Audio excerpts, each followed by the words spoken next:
the aisle. They're so eager to see some hounds. So that's just ridiculous. Ming was the Shanghai winner. Whoa, and look at, they have red and blue on respectively. You should have red on. Look, I'm wearing blue and I'm on a blue chair. Oh, I should have worn my blue orange juice shirt. No, you need red. Because your chair's red. Mine's blue. Oh, man. See, look at the French casters, BFA and Dovahkiin. They're not matching either. No, he has that blue king. But anyway, so... we got to have a little bit of fun in between them.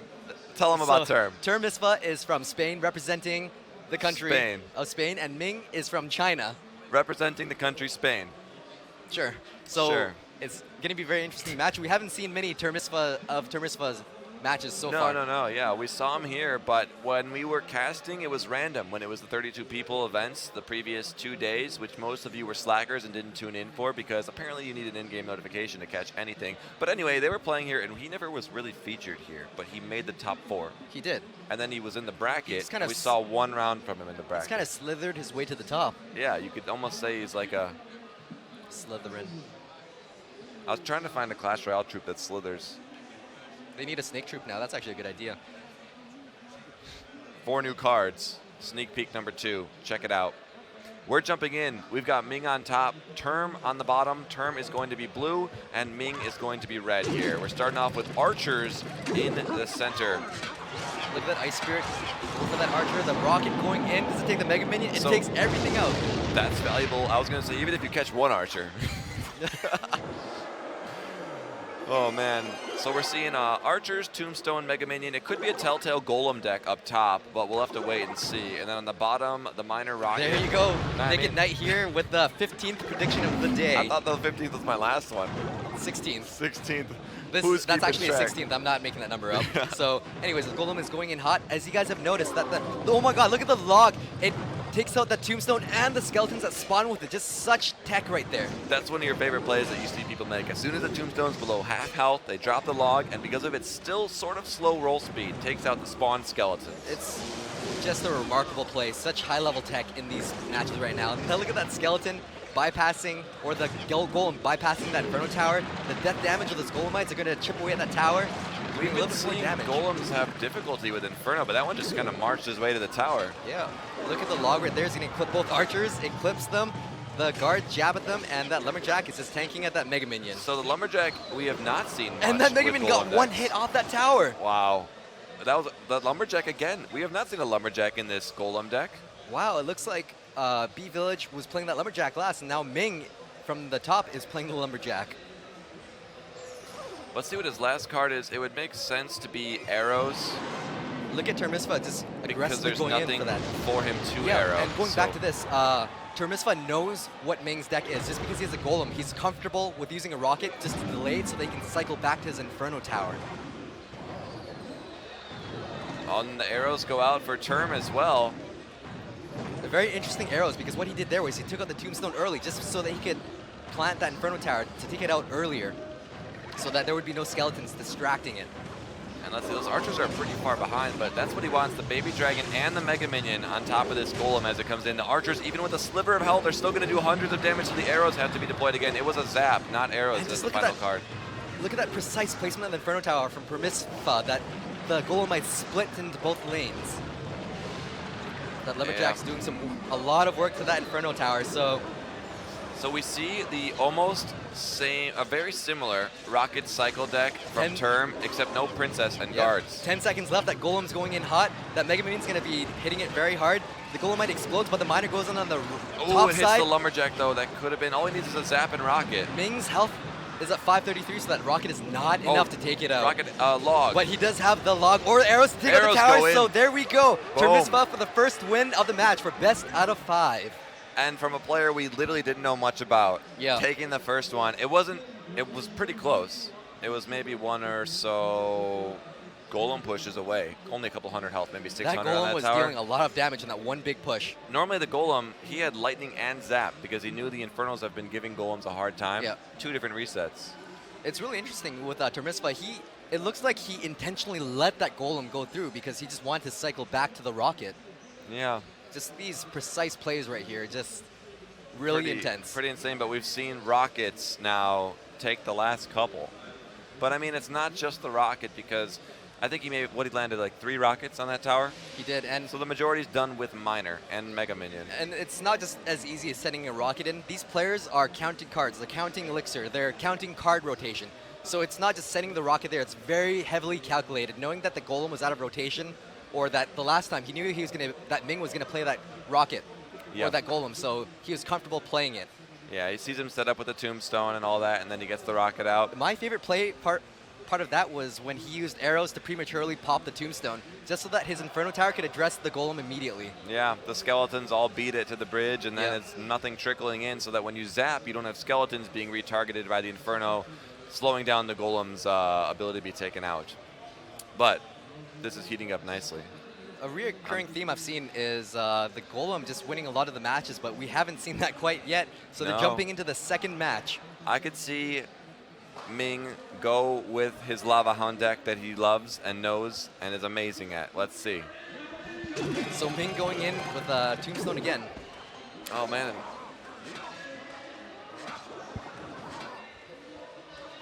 Tombstone and Knight pressuring on the right side. Not a common card in a Lava Hound deck, the Knight, but we'll see what goes on. He's sticking with the golem. So with that golem, Termisfa is comfortable using a rocket already on that tower. Most likely he has an Inferno Tower already in rotation. And you can see even with the rocket, because of how expensive the golem is, he's going to hit 10 elixir again first. Let's see how he defends this one. The Inferno Tower placement is a little far. See, the Mega Minion's not going to go for it now, so that's going to make a big difference. That lightning hit that miner from the last second, and so that Mega Minion had to be addressed with another Mega Minion. Wow. Look at that golem just going in hot. If that explodes on the tower, it's going to deal 100 damage, a couple hundred damage right there. Takes out the guard shield. The Golemite's punching in right there. With that death damage is so deadly. 300. If you're Term, I think you have to pull that golem closer with the Inferno and not let any troops following up go straight to your tower. Yeah, so that rocket in the beginning was a little costly, and it didn't put him quite ahead yet. The common theme that we're seeing right now is that Tombstone is always deployed before the golem. Right there, we see the golem after the Tombstone is on the map. Yeah, it's nice to mix in minuscule skeletons with the world's largest rock troop. Just look how slow that it's walking right now. 15 seconds until double elixir time. Look at that raw going into that value. Taking out the spawn skeletons. And I think that's one tile closer. So, but look at that. The Mega Minion, it needs to be up a tile. The Mega Minion's locked onto the tower. The tower's locked into the golem. 3 hits, 4 hits, 5 hits. Takes out the tower with 1 minute left into overtime. And the golem going for the invisible tower, making his way back to the path with his really strong pull to it right there. That is some insane play right now. Ming's golem push went through for the second. Wow, that miner, we can't ignore the fact that miner just hit over, I think it was 4 times or more right there. And now there's not many options for Term. Now, especially with that golem tanking both towers. Look at this, Archer and Knight on the right arena tower. That one Knight has to be addressed with that Mega Minion, so that Knight's still doing some damage to the tower, distracted by the guards. I'm glad that we saw that golem figure out a way to make it and take out. But look at this, this could go into overtime here. He just needs to use the log on that tower to take it out. He might be... The only good thing going on here, though, is since he has to take out the tower, look at this offensive push coming in. Termisfa doesn't have enough elixir with an Inferno Tower, so that golem's going to be dealing a lot of damage, tanking for that Mega Minion coming in, but he has guards to distract a little bit. That's game. That's the classic example of you have to take out the tower to make it to overtime, which expends all your elixir. Therefore, you have nothing to defend. It puts the I guess, I don't know, in the hands of the attacker, it's more beneficial that. Yeah. And one of the craziest plays I saw, I'm not sure if this, I can't say if he was thinking that this was going to be a prediction, but when Ming used that lightning on that Inferno Tower, that was when Termisfa used the miner. As soon as it popped up, the lightning targeted that miner as a second target, taking it out for the Mega Minion. And that was the hugest play of the day for a positive elixir trade. Yeah, I think the Mega Minion was swinging at it too, maybe, and it just swooped it. Because I don't know if was the lightning. The lightning did target the miner right as he popped up. Would it fully kill it though? It didn't kill it. Yeah, so the Mega Minion just goes boom, you're out of here, and then goes straight to the tower, and then he just ripped it to pieces. So we're jumping into the next one here. So the score is 1-1 right now for a best of 5. And it looks like we're still going to see Golem because of the archers. And then right you are. Term switches to Lava Hound. That doesn't count as a prediction. It was too easy. Yeah. The Mega Minions benefit here. Oh, the tower does. Aggro onto him. Look at the shadows. You can see it was about a quarter of a tile ahead. The skeletons almost slowed it down enough to stay behind the Lava Hound. Just look at that Lava Hound deal 1 Spear Goblin's worth of damage, and the pup dealing even more damage. With that miner tanking, is that pup, that one pup, look at that one pup in the bottom right corner, bottom left corner, dealing so much damage. Dealing almost 50, a little fireball that it shoots out. Meanwhile, on the bottom left side, look at that one cute little skeleton just, he's been there the whole time. The skeleton doesn't go down from a Golemite pop. That's pretty cool, but 2 archers can deal hundreds, which is why minions are needed to address them. That one minion's going to get 1 hit off the tower, maybe even 2 hits. He does get 2 hits off. That's going to be a lot of value for Termisfa right now. Playing an all-air deck, Mega Minion, Lava Hound, and Minions. It's scary on both fronts because neither of them have an Inferno Tower. They both have a Tombstone to pull a Hound and a Golem. So there's going to be some tower damage in every push unless something goes wrong. I just love how the Golem decks incorporate a Baby Dragon, and it's been proven to work. I mean, obviously these guys have played hundreds of matches. You can see that the Tombstone is quite literally the only thing you would arrow just to get the skeletons out early. With the Mega Minion, Baby Dragon, and Archers, it's a bad deck to have arrows in. Looks the like Lava Hound one. The Lava Hound and the Golem just don't care, and they just walk past each other. And the Baby Dragon didn't care about that Lava Hound. Very interesting. Termisfa doesn't have any buildings to kind of pull that Golem again. Another Tombstone. Golem on the bottom left, and the pups pop in the top. And the Baby Dragon's on the tower. That's Look at that gonna Golem. be done. Wow. That Golem's death damage took out that tower. The Baby Dragon had a sliver of health after all that. That was a really clutch path that Baby Dragon took. 35 seconds left, and it's going to be very hard for Termisfa to do this. He's going to have one really big Lava Hound push to take the game for this. Or defend on, and he has to worry about defending on the right side. He doesn't have an Inferno Tower, but a Tombstone, so it's going to be a little bit harder to take on the Golem. So if any of you are watching and wondering, hey, what can I use in an upcoming Grand Challenge or Classic Challenge or any friendly battle, this Golem deck that we're seeing up top, I think this one without the Lumberjack is actually 3 seconds left. Super solid. 2 seconds. The pups are not enough to take out the tower on the left side. So after a rocket victory from Term, Ming responds with 2 consecutive Golem victories. And now he's 1 win from taking on Surgical for $5,000. That's really intense right now, yeah. Which is really interesting because the first 2 matches they played the same decks, and they both won once with the deck. So right now it's 2-1 for Ming for best out of 5. It's going to be interesting, but we saw earlier on Ming and Hanzi both playing the exact same Lava Hound deck. And Ming was able to outplay because he's just so good at it. Yeah, he took Hanzi, also from China, and they both used Lava Hound decks for the majority of that. So it's no coincidence that Ming has ranked #1 in the Shanghai tournament, and he's in the quarterfinals for right now. So we're going to be jumping into the match. Both of them going to be saving up until 10 Elixir. Let's see who makes the first move. Ice Spirit in the back with Termisfa.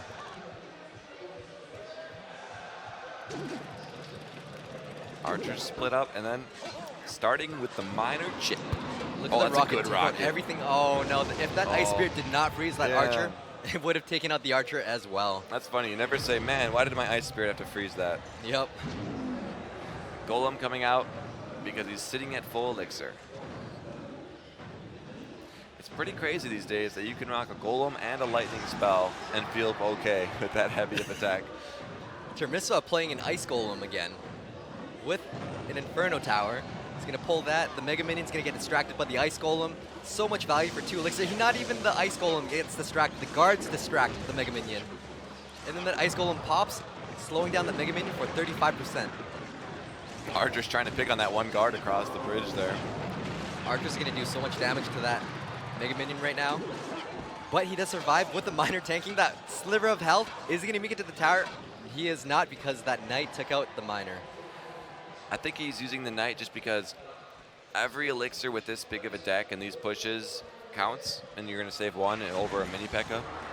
Yeah. Because I've frequently seen Golem mini P.E.K.K.A. decks. And look at the Ice Golem just tank that Knight right there. They're playing Ring Around the River, and the Knight hiding is that Knight so going effectively. all the way back. He can use that Knight in his second push. The Knight's like, hey, skeletons, let's go this way. Termisfa knows that he has a golem, so he's comfortable rocketing it because he does have an Inferno Tower this time. But look at that Knight deal so much damage to that tower. That Knight just went on a grand tour of the arena. It started off in the back tower on the left side, walked all the way around. Doing a full U-turn circle. Yeah. And then a 180 after the Ice Knight Golem. was value. If we're talking length of lifespan on the arena, then definitely the Mega Minion's not dead. So he has to put an Ice Golem down. That Ice Golem's death damage took out that Mega Minion. That Golem's still up there. It's dealing quite a bit of damage. Ming putting down that Golem on the right side, but Termisfa's really... Oh, the Knight's one tile from just taking the aggro from that Miner, which cost him 200 damage. But we just saw one Golem push from Ming, and he took his tower down lower than double rockets on his own tower. It's a very dangerous play. Look at the placement of those guards that Termisfa did. Takes out the archers. Hopefully it's going to tank for one of the Mega Minion. There's the Baby Dragon finally making an appearance. Right there, 634 on the top. It's not enough. He tries to get the rocket. I think that's going to be late. Yep. You have to aim for the shadow, but it was a little bit slow. Baby Dragon's just a speed demon these days. The Ice Golem was an attempted pull, and now it's just kind of wasted, but it can go take out the tower. Now Termisfa is going to try and chip away at that Miner, going in on the right side, very risky for the win right there. Wow, so we've seen it work both ways. We've seen the rocket take it out. We've seen the Golem come back and be dominant, so... Such close plays. Right now the score is 2-2. Both of them competing to be into the finals. Yeah, the final two. One of them's going to be playing Surgical, one of them is going to be playing B. Yep. It's going to be pretty close, but I don't know if either of them have to change their decks because they're proving that they can win. It's just circumstantial upon specific plays in that match. Yep. I don't know. I just don't know why. I feel like Miners are so difficult to have full, like a full counter. I haven't seen a Miner get denied fully. I'd say about 70% of the time they're getting shots on that tower. It's tough. Just, it's always going through. There's no guards. It's always air units, such as the Mega Minion taking it out. And you're like, okay, maybe I could set up my next push, but when you have a Golem deck that you have to get down, it's not that easy. It's tough. That's why these rocket decks with the Miner, man. That's good. That's good sportsmanship. In the chat right now, we've got Term. He's requesting the next friendly, and it says, Ming, good luck, bro. They're tied 2-2. That's what you want to see. So the winner of this match is going to go into the finals, and the loser of this match is going to go into the loser's bracket to face off against B Village, I believe. The loser's bracket, yeah. Yep. Yep. Oh, man. So this right is now, going to be intense. Termisfa's queuing up for a match, and looks like Ming is... Ming might have changed something. He was a little bit late to accept.